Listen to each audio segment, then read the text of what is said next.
quality before quantity when it comes to followers. Yeah. And then also give content, real value for your target audience. Yeah. And then put them separately in a community, and then later on upsell them to your product.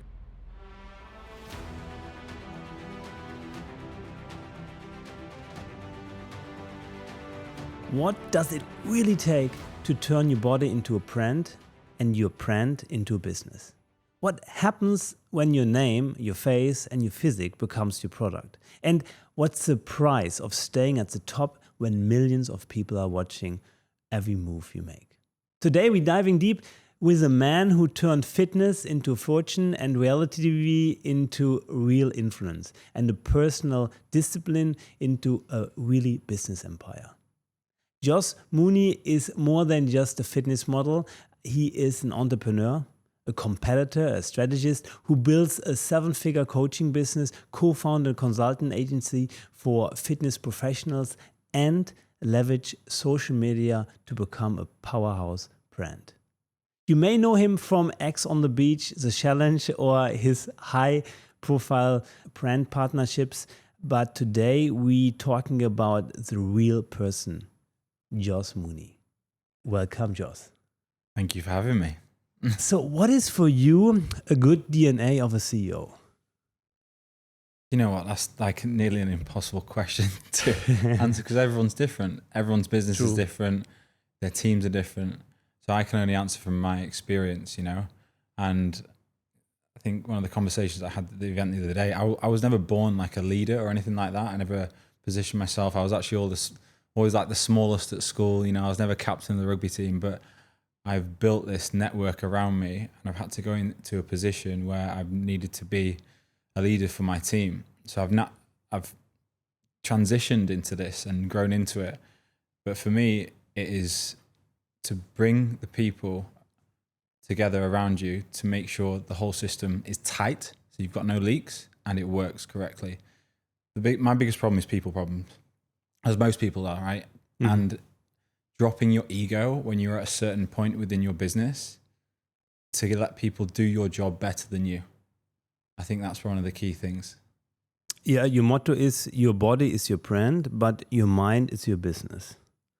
Your body is your brand, but your mind is your business. How did you establish that?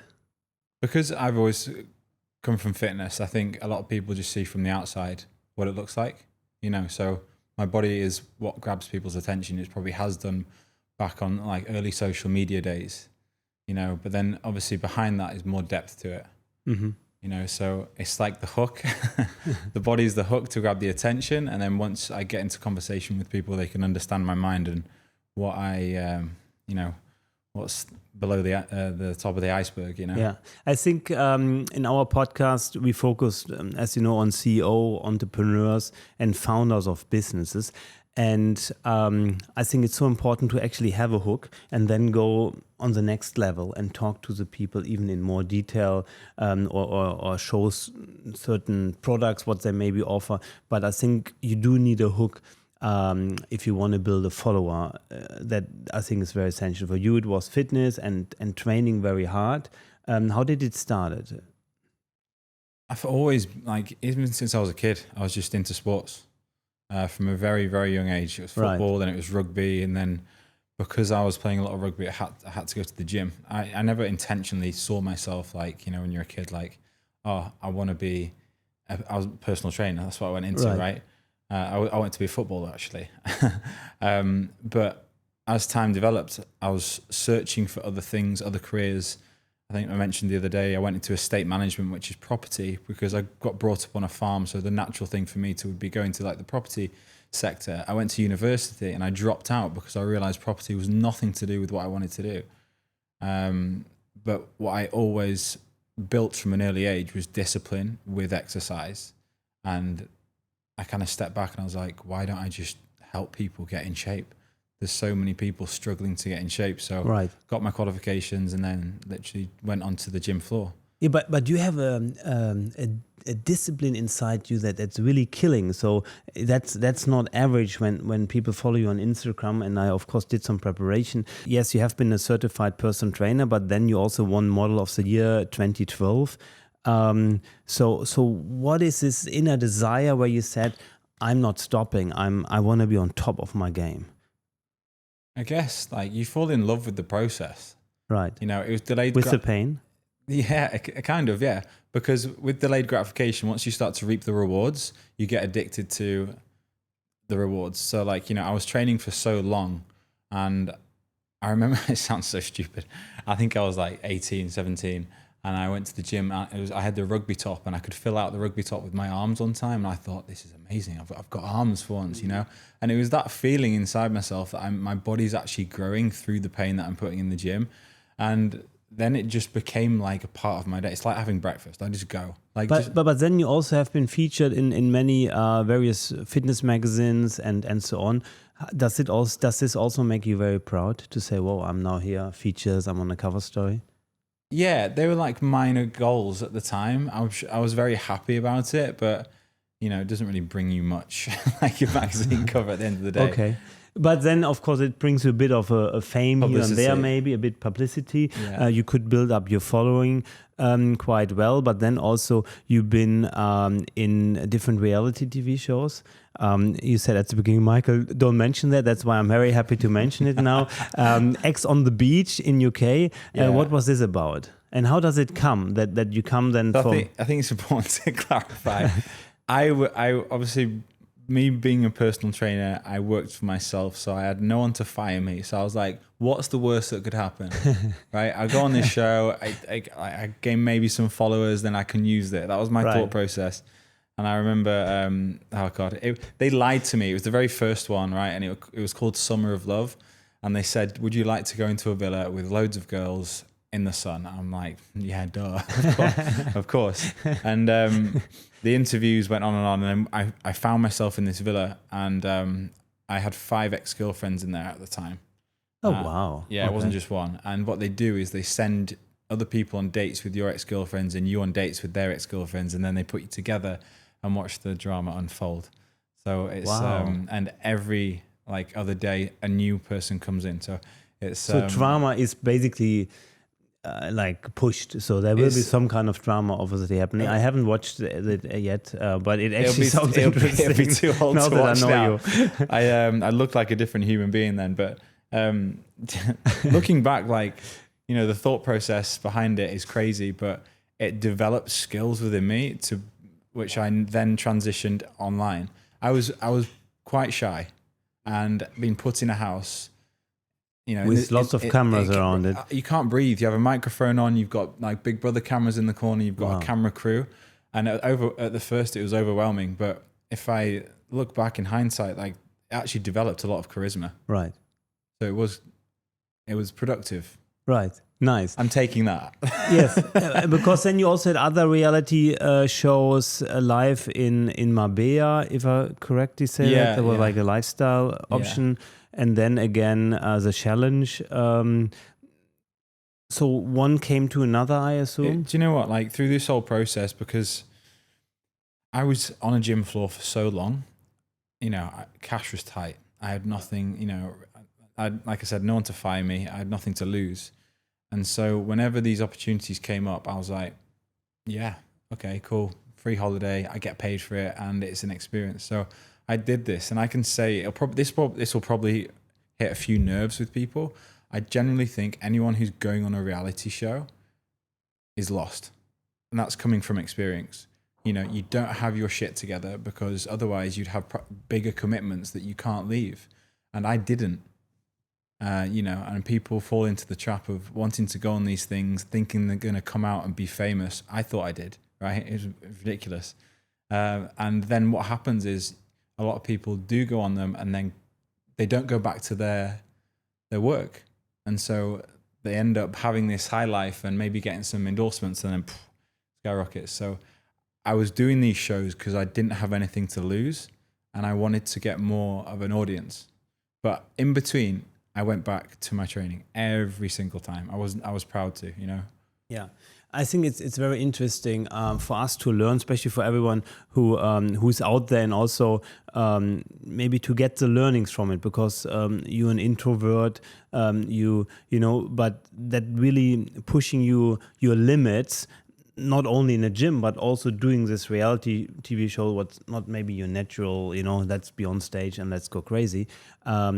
So what were you learning here? So on one hand, of course, to be able to take the different situations as they are. And also, I mean, you must also get positive feedback, but also hate when you're on social media and online. How did it develop yourself? What can we learn from there? This is another thing, actually. Like the skills off the back, if we're going to that, I've got very thick skin. Like I've had death threats. I've had all kinds of stuff from these. You get these die-hard viewers that watch like the American shows, A Challenge, right? And I've had some awful things in my DMs. And these people who are sending these things are not taking into consideration who they're sending it to and what they're going through. Luckily, I'm headstrong, right? But that's why a lot of people, even take their own lives, and it's very sad. But if I look at the attributes, what it gave me off the back of all this, it made me thick-skinned. I threw myself into situations that made me uncomfortable. And that going forward into life is actually quite a good skill set, I think. 100%. And I think that also made you now, of course, the person you are today, and also the entrepreneur you are today. So what did this help you also to now become an entrepreneur, of having on the one hand the agency for yourself, but also having many, almost 400 customers, or also personal brands in your agency that you support and manage? What did you learn from this journey? I think the fact that I was always willing to throw myself into situations which were daunting. Right.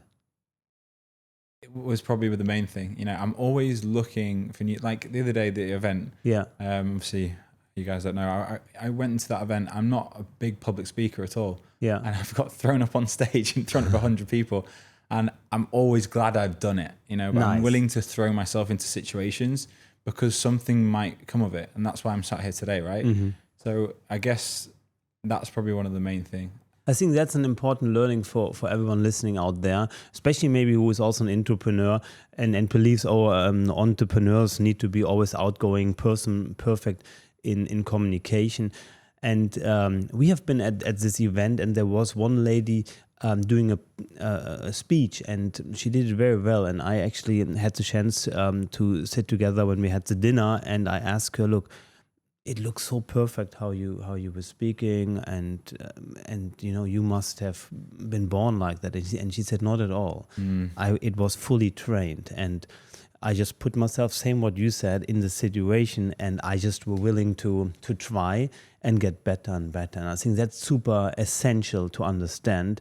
To do. I also started, by the way, the podcast like that. It was, I hope, and my goal is to get every time a little bit better. And I think this 1% mindset in the gym, but also in business, is super essential. I think one of the main things is actually, no one cares as much as you do as well. Yeah, you're right. The whole room is looking at you. Well, 95% of it.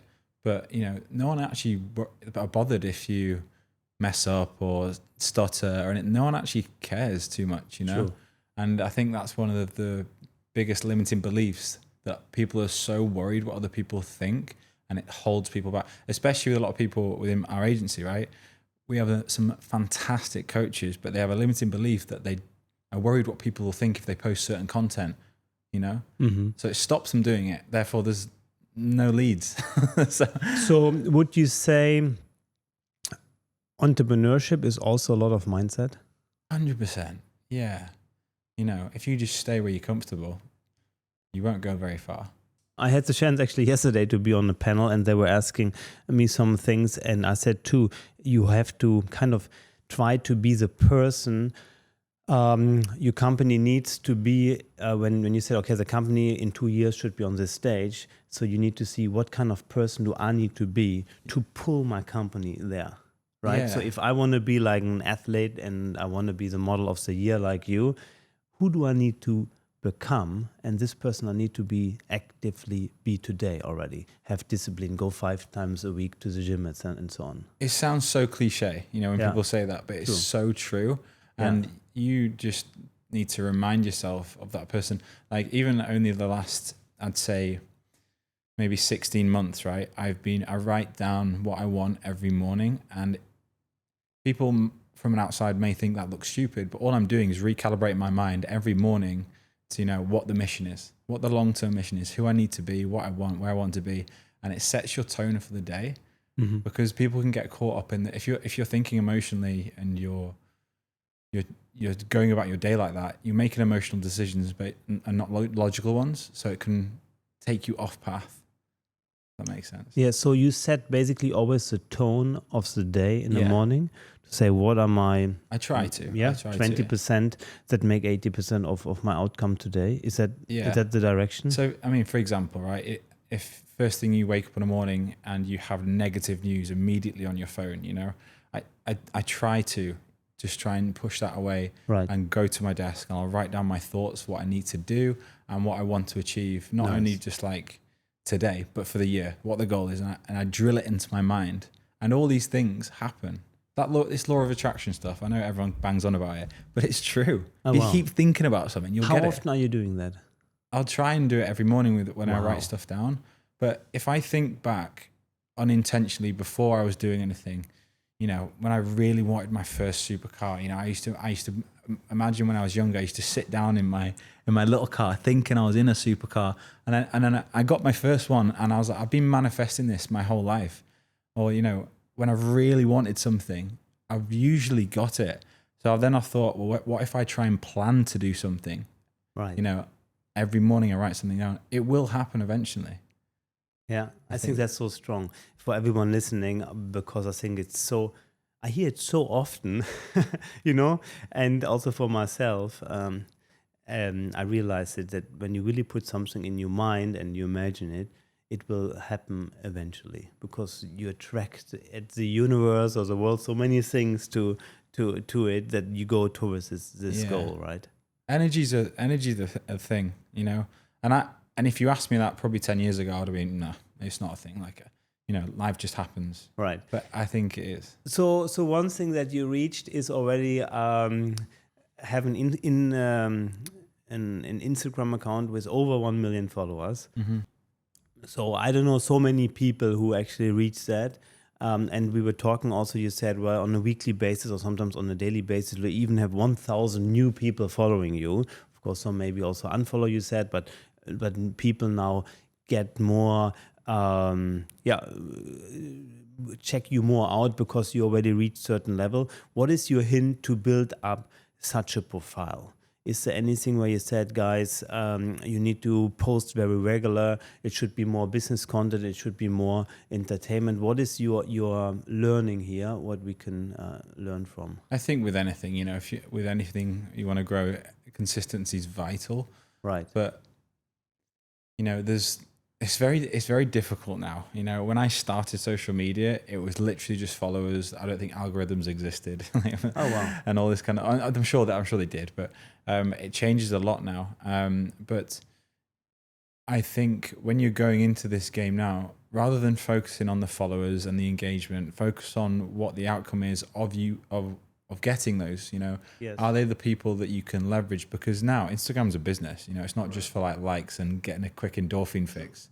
It's all leads to what you want to do. So have a step back and realize, who do you want to attract? How are you going to attract them? How are you going to provide value to gain trust, and then use that? So you've got to have a mixture. I think I was speaking the other day of having viral content, but then giving educational stuff as well, and just being relentlessly consistent. And delayed gratification. Like, you're not going to get loads of followers overnight either, and you're going to lose followers, and losing followers is not necessarily a bad thing, because you might be getting rid of the people who aren't aligned with your current goal, so it can be beneficial. Did you had a breakthrough moment where you said, oh wow, once after I did this, of course probably the TV shows, but is there something else where you said, okay, that really helped me to leverage? The shows that I went on, so this was what I was speaking about then, the shows that I went on, I gained lots of followers, but I didn't know who on earth I was having. You know, it was everyone who I probably didn't want to have, right? But now I think I have cleaned out quite a lot of the people who aren't my target audience. And now, like I showed you the day, it's going up with like 1,000 people a day right now. A day, and wow, yeah. Nice. It's growing very quickly, and it's based off what the content is I'm posting now.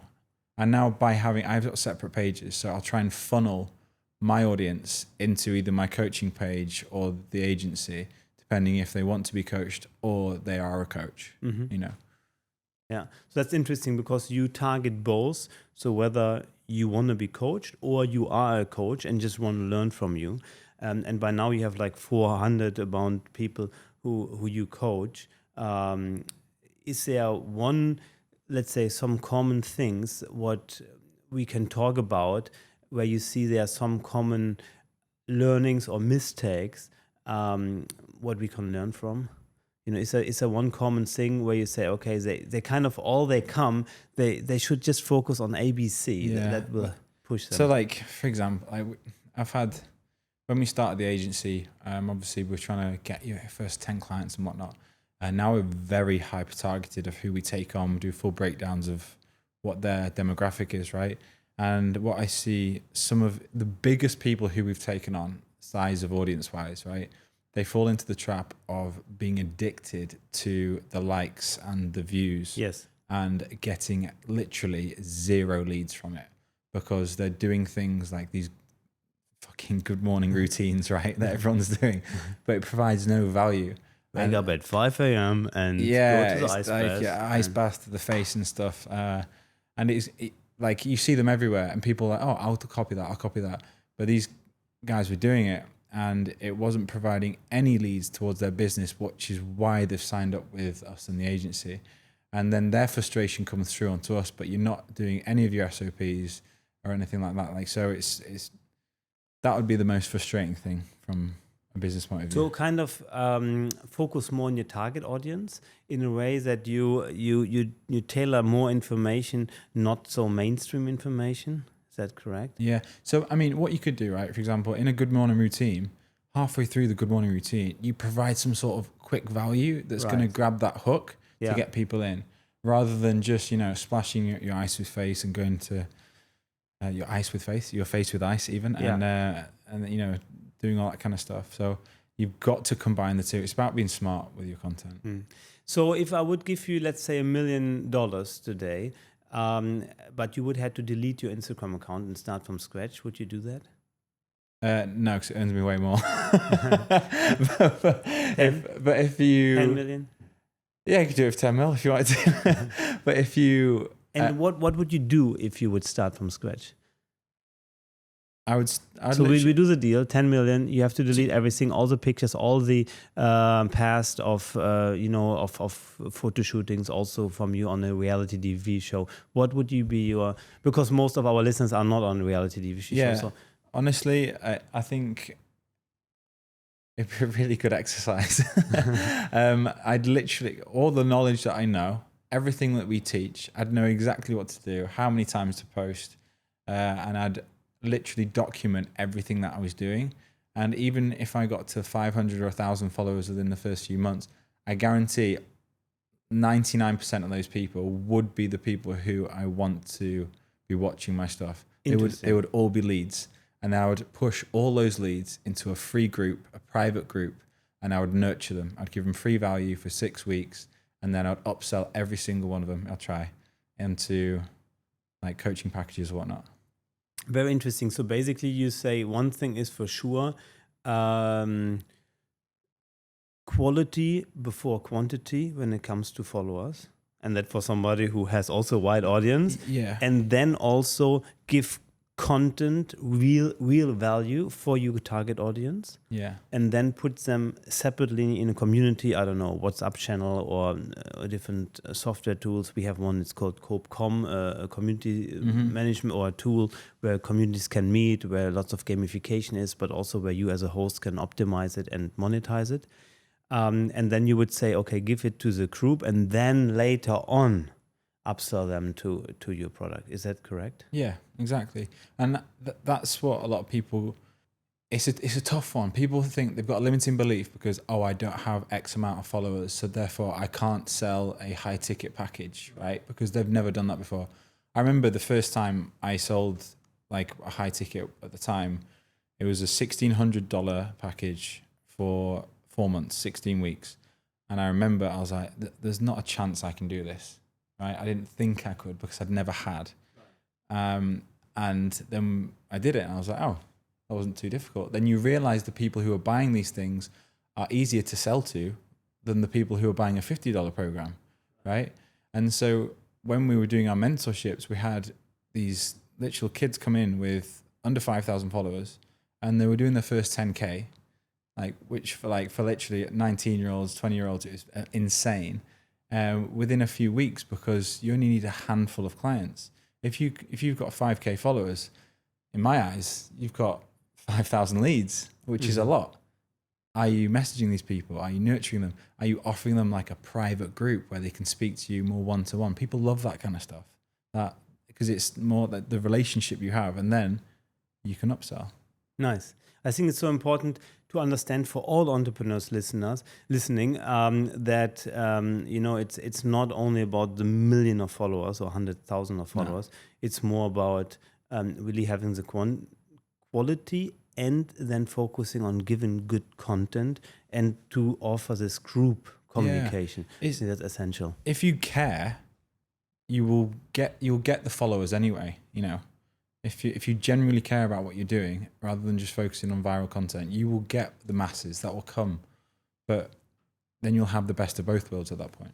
Yeah. One of my friends and also a business partner, Ty Lopez, texted me the other day, and he sent me an AI avatar, what looks like a real person, a woman, and this person already had like hundreds of followers, 100,000 of followers, so a lot of followers. And he said, Michael, probably 90% of the followers don't even know that it's an AI avatar. Yeah. And then this woman was walking at the beach and doing certain things, but it was all AI. And as I knew it, I of course spotted some things, or I believe, certain things are not 100% right. But would you say that in the future, we all just follow AI avatars? Yeah, it's terrifying. It's scary, because AI scares the life out of me, but it's something that if you don't keep up with, you're going to get left behind. You've got no option. How do you include it now in your agency or also in your personal brand? It's still very, very new. I'm literally in conversations at the moment, but the way we want to integrate it is to help with fulfillment with our clients. Mm-hmm. We have a full client success team, and if we can, there's a lot of questions on a daily basis which are asked that don't need, a certain call from a human. Right. If we can have some sort of AI agents and we can teach it everything that we know over the last 4 years of running the agency, and it can answer the basic questions, and if it can't, then you get booked in with a call with a client success manager. It's just giving us our time back so we can focus on, the people who really need that one-to-one human interaction, because with client success, the top people who are performing really well, they're not going to speak to an agent.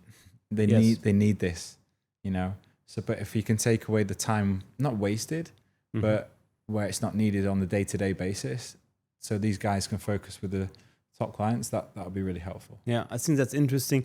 I had one podcast guest. He has been on also on Shark Tank in Germany, the German version of it.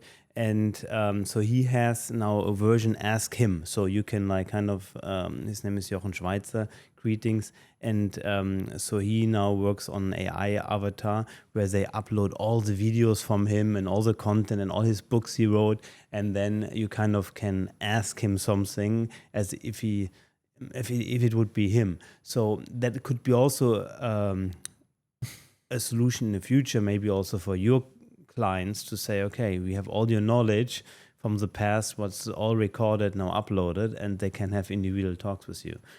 Do you think that this is something what will work?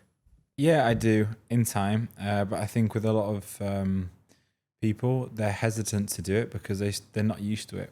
You know, it's going to take time for humans to build that trust relationship. Right. You know, how many times do you get onto a phone operator and you've got to wait and speak to someone on the phone? It's the most frustrating thing in the world, right? And people hate it. You know, so if it becomes so developed that it's fast, efficient, and informative, it will build trust and people will be okay with it, I think. Yeah, I think again, it will be very interesting now with AI, and also knowing that you guys are kind of experimenting with it. I understood it, but you also haven't like really fully integrated yet, where you said, okay, we run one part of our business fully on AI, for example. But for us as well, it's like, do we trust it? Right. You know, do we let it loose? And is it going to give the correct information that we've taught it? Yeah. You know, so it's a I'm totally willing to get into it, but it's a trust thing, I guess. Maybe when people would see you from outside, they believe it's very easy for you also to work out and so on. What are some of the daily struggles that you have where you said, okay, that's something where it's also not that easy for me, and this is how I overcome it? For some of the entrepreneurs listening, to really have this discipline to be at the top of your game. Use exercise as, it sounds ridiculous, but like use your exercise as like your treat for the day. So usually I work out in the morning, but you know, if you, like, so you work out now still 5 days a week, 7 days? Yeah. I struggle to stop. It sounds ridiculous. Oh, wow. But it's because like the conversation we just had before at the start, it makes you feel good, but you only know that afterwards, right? So it's forcing yourself. Some days I will wake up, I will be in a grouchy mood, I am tired and my body hurts. If I just get moving and I go, you're pumping happy endorphins, oxygen, you will feel good, you will feel better afterwards. I just know that. So I go regardless of how I'm feeling. The results don't matter how you feel, you know. Right. I think that's very important to understand, that sometimes to go into the gym on the days you don't feel so well. And I think not only about gym, it's also for me doing things on certain days I don't feel like doing, but then doing it later on, it makes you so much, so much better. So your feeling is so much better that you think, wow, it was amazing that I actually did this, because my mood changed like 180 degrees. It's not only that though. It's like, you know, who are you letting down? Yeah. You. Nice. Like, Yes. You know what I mean? It's like, if you can't keep a promise to yourself, like that has a compounding effect as well. Like if you let yourself slide and you sleep in, I know you see all this kind of stuff online, but it is genuinely true. If you press snooze on the alarm and you don't get up, that habit will flow sometimes into other areas of your life. You let things slide, and then you're becoming like, I'd say not a weak person, but you know, you are not sticking to your word. You don't back yourself. You're lying to yourself. Interesting. So that's kind of the thing that I have with myself, the conversations. Nice. But that's, I think, very important to understand that when we do a promise to ourselves, the only person you really let down is yourself. Is you, yeah. And do you really want to do that? And I think that's something where yesterday on a panel I said as well, you know, we too often know what should be done. And often we know it already like you know, long time ago, but we're not doing it. And I think it's so essential to understand, to just do what we know is right, and not prolong the decision, right? And it can be in a toxic relationship with somebody. I think we all have been there, maybe, where we have been too long in some relationship. I mean, you know, it's over, but you know, nobody is pulling that. Or when you have an employee where you know it will not work, you know, don't hope for something that will never happen when maybe certain things are not matching. And I think that's very important to not prolong it as an entrepreneur. Do you see it the same? 100%. Procrastination is a killer. Like, you know, results love speed. Just do 100%. Just do the thing. And so what a lot of people, you make excuses by saying, you know, I can't fit it in, or this, that, and the other. But usually the best thing to do is to reevaluate what is your day and remove things that you don't need, because people are busy, but they're not productive. Yeah. If you can't work out, if you're not looking after your body and you're not healthy, nothing matters. You will get a call from a doctor one day saying, you know, you've got arthritis, you've got, you know, kidney pains and whatever it is, right? Once you're sick, nothing else matters. So why not prioritize your health? It's so, like I tell so many people this as well. Yeah, no, I absolutely. First of all, I like to underline success needs speed. I think it's super important to understand. Oh, yeah. That the speed of implementation, the speed of making decision. I always tell my team, there's not a wrong decision. The only wrong decision would be if you do not take a decision. But speed to failure is exactly. like, you know, just keep pumping it out. But if you're too scared to fail, True. You'll never learn from it. You might get it right first time. But even if not, you know, you can analyze the decision to make it very exact and 100%. But then it takes so much time.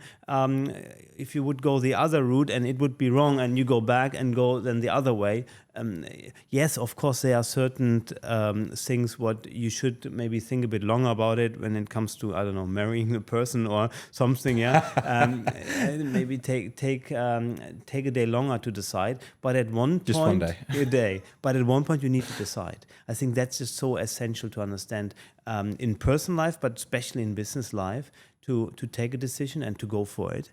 And it's okay to be wrong. That's also something what I learned a bit from Steve Jobs, God bless him. I had the pleasure to talk to somebody who worked with him for over 20 years next to him. And I said, what did you learn from him? And he said, well, one day he had a decision, we should go left, and the next day we should go right. And then I'd ask him, like, you know, like, how can you change your mind like that? He said, well, I have different information. And I think that's something important to understand in business, that sometimes we take the decisions on the current status of the information we have. And that's with the best of our capabilities and knowledge what we can do on this day. Yeah, I think that's very powerful. Yeah, so very interesting also how you developed now, on the one hand, your personal brand, on the other hand, the agency. Running now a personal brand with 7 figures a year, but also the agency. So what's still planned now in the future? And before you answer this, what would you tell yourself 15 years ago, when you would say, well, I live now in Dubai, I have now the supercars, I have an amazing apartment, Yeah. What would I tell myself 15 years ago? If the younger me is speaking to me now? Yeah. Well done. You could go back in time and give you one hint to say, look. Oh, I'm speaking to my younger self. To your younger self, you're speaking, and you could give yourself one hint. I'd say stop wasting time on things that aren't in alignment with your core values. I wasted a lot of time. Wow, that's a very fast answer. So it's very powerful for me when people like, so it's, you say you wasted too much time. Yeah, I wasted too much time on instant gratification. And I know that, like, I spent too many years in like Marbella on things, you know. I was always doing my fitness, but I was not fully locked in on the roadmap, which we are today. And I can actually say being single was very detrimental to me, because I was obviously distracted of trying to find a partner all the time, just being a guy, as well as working at the same time. But now I'm fully settled. It takes that away, and it's funny it's actually a huge life hack. You find the right partner, and it is your insurance policy. It saves you a lot of money, and you can focus on what really matters. But I was just searching. I was going through the wrong people, and I wasted a lot of time doing that. Mm-hmm. That's what I tell myself: stop wasting time. But it's also easy to say, because I know lots of people out there are searching to find the right partner.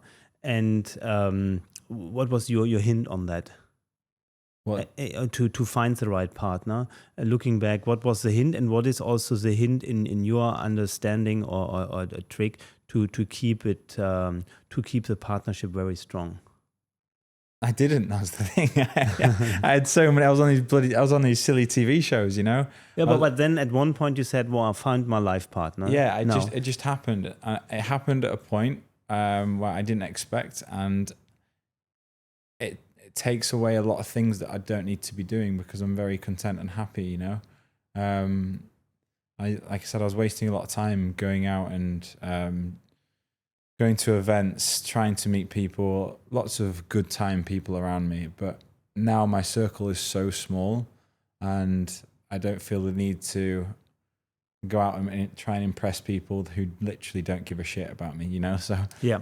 I think that's one of the main things. Super learning. And I think also from a partnership perspective, I think it's just very important to be ready for it, right? So I had a lot of friends who were looking for the right partner and said, oh yeah, I'm going to the club and this is, I said, are you really finding your future partner at the club? And probably there are lots of exceptions. Yeah, also online dating and so on. Yeah. But I think you need to understand that probably you should look at the right circle.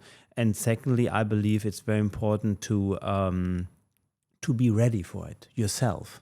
Yeah, because one good friend, I will not mention the name, he said, yeah, I'm looking for the right partner, but he was dating 5 girls in parallel, right? So I said, how can you be ready for trial this, and error, you know, for this one person to really be fully there? And I said, that's, I think, the biggest learning, to understand, to be ready and to be fully committed. And you only can choose something in personal life, but also in business, if you give it your all, I believe. So I always tell the guys, look, we can do mistakes in launching the wrong features in our software, but when we do this feature, we should give it our all with providing the best feature, doing the best marketing and product market launch and so on. And I think otherwise it needs a fair chance. How do you see that? No, 100%. But the thing is, the difference with that is there's not much emotion to it. People make emotional decisions, and it can. That's such a good point, actually. You can be searching for someone, and if you're not ready and established within yourself as a man and in your business, it can actually destroy those areas, because you become so. What's the word? It's tunnel vision, and nothing else matters, and it can literally destroy careers, confidence and stuff like that. So it's about having a balance, you know. You need to have a good balance with your health, your career, and your relationship. They're 3 pillars that I kind of like live by. If my relationship goes down, that will affect my health and my career, because my mind will be gone. If my health isn't there, those 2 go, you know. And it's 3 very important things that you need to have all in like in sync. So true. I had the chance to meet a couple of billionaires in my life, and actually 5 of them visited me at home. In Dubai, it's a bit easier, you know. You sometimes you don't know, and then they build also big tech businesses. One of them built, and he was massively overweight. And I'm allowed to say that, but I don't mention, of course, his name. But he was sitting then on my terrace, and he said, Michael, I wish I would have had what you had here. And I said, man, you can like buy this like 10 times, you know, like 1,000 times. I mean, like, come on. And he said, no, you understand. So I gave my health away for it. And if I could go back in time, I would had to do this more on a balance. And yes, you need to be kind of all in for a certain amount of time to build really a strong business, but not so much all in that you ruin your life, your health, that you cannot reverse it. Yeah. Another one had actually 7 wives, so he had 7 times married. You know, and he said, Michael, I wish I would have stayed with the first one. He always had to kind of not split it fully, but he said, look, I always needed to make the money, and then I kind of shared it again. And the other one, he was very sad that he lost the contact with his kids. You know, that was That's like sad, from yeah. super, super touching. He said, look, all this stuff, like no, none of my kids want to take over the business. I'm now featured in all those magazines and TV shows, and they think I'm such a good entrepreneur. But I kind of I wasted the most important thing and time. So learning from this, and also what I want to bring across in our podcast, is that it's essential to keep it in a balance, and exactly the point kind of you said. Yeah, no, I think people only learn the hard way, because, you know, a lot of people are very driven to you know, get to the first million and so on and so forth. But I think I'm not at this stage that I've had a child yet, but I've heard from my friends, you know, money doesn't matter at that point. You know, time, freedom to spend it with the people closest to you. Money is a tool that we can use. Right. But if you're searching for it, like your friend has been doing his whole life, and then he's regret not spending time with his children, that's something you can't get back. True. Money you can get back. You can't get time back. What now still motivates you now that you reach the level of a certain fame? You have your personal brand, you have your agency. Money wise, you're doing well. So what still motivates you? And what's your goal for the future? It's funny because the goalpost always moves. Like, wow. You know, like that, and that's what's so important. Your target that you hit, that you've been dying to get to for the last year or 2 years, right? It'll probably never feel as good as you think it actually is. So it's very important that you enjoy the journey. So like right now, my goal is that like what we're doing, everything's always growing. You know, sometimes we want it to go faster than others, but if it's growing super fast and I'm waking up feeling awful, stressed, and I'm pulling my hair out, that's not where I want to be. I'd rather it be slower and I enjoy my time with the people who I love and my team around me, right? So my main focus, and I'm a better person for that as well, is focusing on delayed gratification and being the best person I can be by making my environment like bulletproof. I like that, yeah. You know, because so many people try and just get to the goal as fast as you can. And then I remember, you know, like we hit our first 7 figures and it was like, well, it's just another day. So you just go back into it. You know? Right. It's not like you get a massive fucking round of applause. Yeah. Like, you know, and if you can do that and it wasn't fancy and it wasn't that fun. So it's very important that you make the process after that enjoyable. True. Yeah, I think it's so essential to enjoy the journey as an entrepreneur. Yeah. I think that's important. And you the good thing as an entrepreneur, you can choose who to work with, when to work with, on what topic you work, where to work. I think it's already great.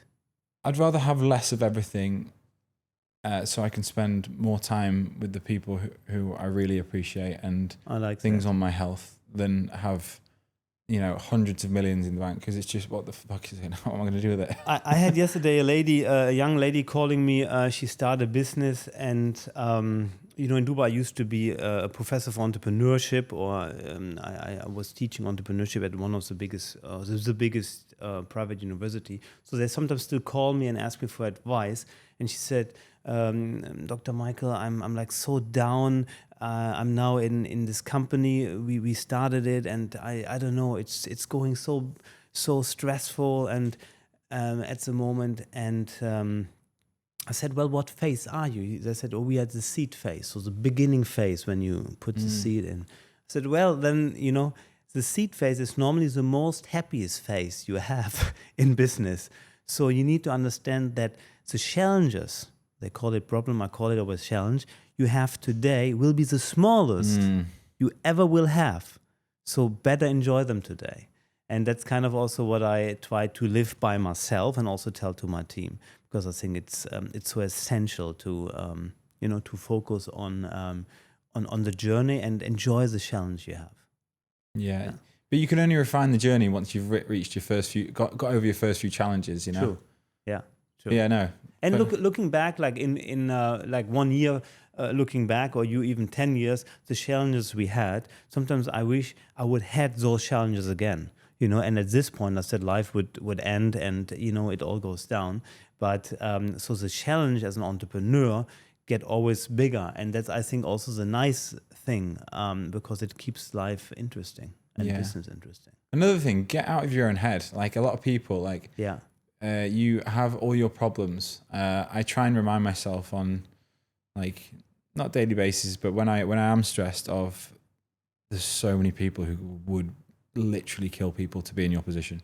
Like, like that you are anyone, even if you have your own business, Jesus Christ, like you are a very fortunate person. Nice. Looking back, what is like one of the moments you're most proud of? When you said, now looking back. It's not a particular moment, but I think it's being able to give back to the people that I love, and just helping people because I can now. Nice. Not even in the agency, I like just outside, family and friends and whatnot. Right, to support them mentally, money-wise, to say, okay, yeah, interesting. It's a studies say that when you do something for somebody else, Feel amazing. it makes you a lot more happier than if you do or buy something for yourself.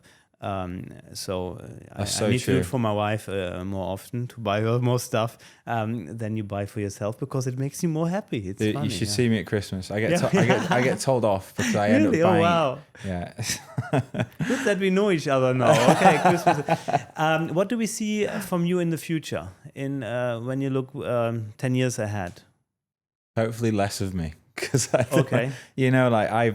can't knock social media and being a face of a business and whatnot, but some days I would just wish I could just turn it off and just still keep scaling, but I'm not at that point yet. I still need to be the face of the brand, and I still need to keep pushing to new heights. But in an ideal world, sounds silly, I'd just like to kind of switch off for a little bit and disappear and just enjoy no noise. I'm at that point. Nice. It was an honor to talk to you. Thank you for all the insight and the hint. Thank you for having me. Thank you. Before you go, a quick note to all the entrepreneurial listeners out there. If you're looking for a reliable and efficient way to scale your online business and payments, I highly recommend checking out copecard.com.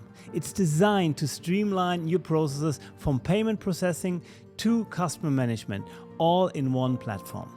Whether you're just starting out or you're looking to scale up, Copecard provides the tools you need to succeed. Visit copecard.com today and see how it can transform your business operations. Dive in and start optimizing your sales processes now.